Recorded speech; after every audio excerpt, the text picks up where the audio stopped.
최순실 박근혜 씨는 경제 공동체다. 뭐 또 일설에는 한 몸이다까지 네. 지금 이야기를 짐작하고 있지 않습니까?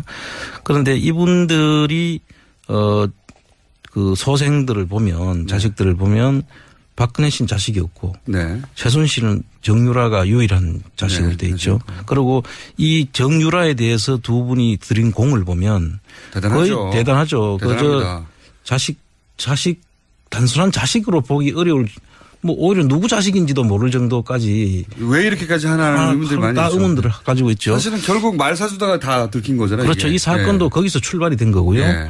그래서 이분들이 결국 정유라한테로 이 많은 자금들이 뭐 사회에 환원할 생각은 없었을 거고 그러면은 전부 다 정유라에게 갔지 않겠나라는 게 이게 뭐 그런 추정을 하다가 네, 네. 그렇죠.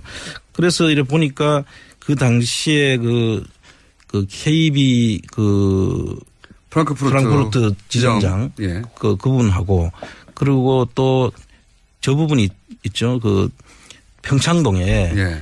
평창동이란다. 평창군에 정유라 네. 최순실의 명의로 되어 있는 땅이 있죠. 네네네. 거기 아방궁을 지으려고 했다고 하는 보도가 있었죠. 예. 그 보도가 이명박 정부 때 네. 이명박 씨의 아들 그 이시영의 이름으로 그 땅을 사고 네. 그 내곡동 사저. 내곡동 사저 사건이죠. 예. 그거 저희한테 들켜가지 못했는데. 그렇죠. 그 내곡동 사저의 그 판박입니다. 예. 그러니까 아들 이름으로 땅을 사고 정부 예산으로 집을 짓고 결국 나중에 상속 없이 대물림할 수 있는 그런 그렇죠. 구조를 만들었던 거죠. 그리고 똑같죠. 그때 똑같습니다. 이게. 내곡동 사저라는 게 결국은 국가가 지어주는 거였는데 그렇습니다. 알고 보면 결국은 아들이 가져가는 구조. 그렇습니다. 그걸 네. 들켜가지고 못해가지고 특검을 해가지고 저희를 굉장히 미워해요. 이명박 대통령께서.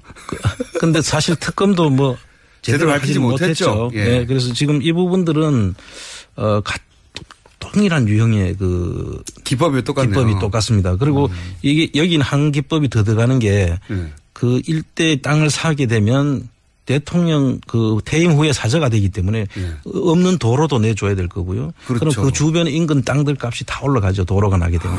맹지가 도로가 나서 대통령이 산다는데. 대통령이 살게 되면 뭐 네. 땅값이 엄청 올라가겠죠. 그래서 조금 한 단계 더 나아간 그런 진화된 기법이 아닌가 저희들이 보고 있습니다.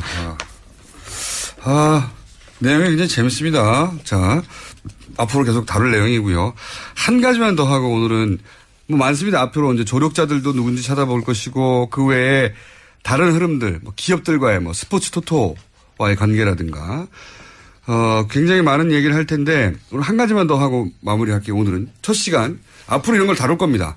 얘기 듣고 흥미 있거나 아는 바가 있는 분들은 저희한테 꼭 제보를 해 주시거나 청량님에게 직접 연락을 하셔도 됩니다. 청량님 하나 이 용도로 폰 하나 만드시죠. 그러겠습니다. 그래서 공개하는 것으로. 네. 자, 제가 여쭤보고 싶은 게 뭐냐면 국세청장 한승희 후보자 청문회에서 박영선 송영길 의원이 이재용 부회장이 역에 숨겨뒀던 5천억 원을 합법적으로 그러니까 자진신고하면 문제 삼지 않는 방식으로 2015년 말인가요?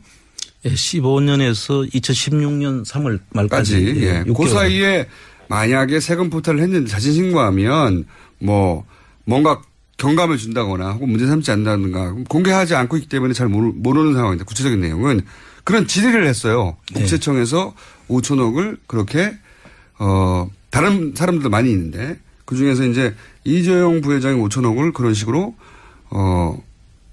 면제해 주거나 혹은 뭐 받아주거나 신고를 그런 적이 있느냐. 그랬더니 한승희 후보자가 그것은 개별 특정인에 대한 세납 관련이기 때문에 여기서는 말해줄 수 없다 하고 이제 넘어갔고 아직 그 이후의 소식은 보도가 안 되고 있는데 만약에 이게 이제 두 사람이나 질의를 했기 때문에요. 예, 여당에 근거가 있다고 전제하고 제가 여쭤보면 제가 이제 이런 생각을 했었거든요. 그때도 보도가 나왔을 때. 그렇다면 이거는 사실상 비자금을 국세청이라는 통로를 통해서 합법화해 준 거 아니냐. 네, 그런 셈이죠. 예. 근데 이런 식으로 역에서 탈세한 것을 국세청이 자진 신고만 하면 해결해 줄게 이런 적이 과거에 있었습니까? 국세청에 계셨으니까. 한 번도 없었죠. 그죠? 이게 최초의 일이고요. 그거는 잡아내는 거 아닙니까 원래는? 그렇습니다. 이게 이제 이거 비슷한 내용으로 있을 때는 국가 거의 비상사태, 예를 들면 IMF 환란 때 기업들이 이제 인수합병을 하고 구조조정을 해야 되지 않았습니까? 그럴 때는 뭐 은행하고 이해관계가 서로 상충될 때 뭐 경제개혁은 경제개혁은 아니고 지금 그 부총리, 경제부총리, 그리고 재정부 장관께서 이거를 그 은행장들이라든지 관계인들을 전부 모아가지고 이거는 우리가 이렇게 법상은 이렇게 되어 있지만 총장님 목소리 좀 톤 높여주세요. 그 급한 이런 상황에서는 우리가 이런 부분들을 좀 정리를 해야 되기 때문에 초법적으로 그렇죠. 돈이 필요하니까 그렇게 하면서 한 경우는 있습니다. 그러나 이런 경우는 없는 것이 이게 더 제가 좀 심각하게 보는 것은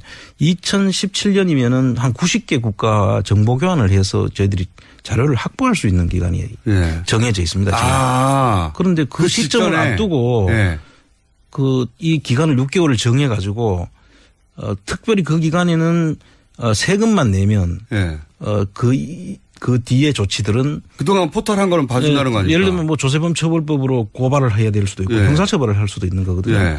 그리고 또 뭐 그 자금 해외로 보내는 경우에는 그 외환거래법 위반도 문제가 될 수 있고요. 말씀의 요지는 이거네요. 2017년이면 들킬 뻔했던 것을 2015년에 자진신고하면 봐줄게라고 하는 이례적인 방식으로 합법화하는 창구를 열어줬다. 이렇게 해석할 수 있다는 거 아닙니까? 제가 볼 때는 이제 그렇게 상당히 의심이 되는. 진짜로 그런 식으로 5천억이 들어왔다면. 근데 지금 이제 그날 또 확인은 안 해줬죠. 안 해줬죠. 이재용 씨. 아니다고 말하지도 않았고 이제 NC를 했는데요. 다만 이제 제가 볼 때는 꼭 그 사람만 한 거는 아닐 테고 뭔가 그 시간에 뭐 그렇게 쫓겨가면서까지 할 필요가 없다 저는 그렇게 보는 것이고요. 그런데 이제 저희가 이 시간에 언급하는 이유는 뭐냐면 그렇게 이례적으로 국세청이 조세 포탈한 것을 이렇게 봐주는 그런 기간을 만들었다면 혹시 그 기간이 최순실과 그 삼성 간에 이런저런 딜이 오가는 기간인데 혹시 이 딜이 패키지 딜 중에 하나가 아니었을까 하는 의문을 가지는 거죠. 그렇죠. 그때 당시에 미르 재단이 설립이 된 것이 2015년 10월 27일로 제가 기억을 하고 있거든요.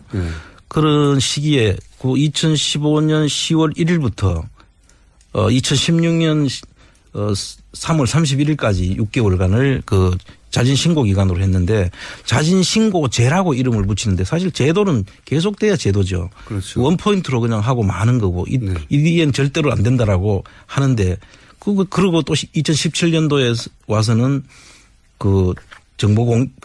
금융정보 공개 서로 교환을 할 수 있도록 협상이 이루어져 있는 상태에서 이걸 급하게 이렇게 할 이유는 없죠.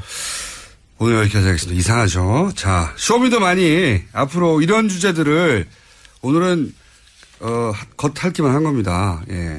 심도 있게 다뤄서 결국은 은닉된 재산을 다 찾아낼 때까지.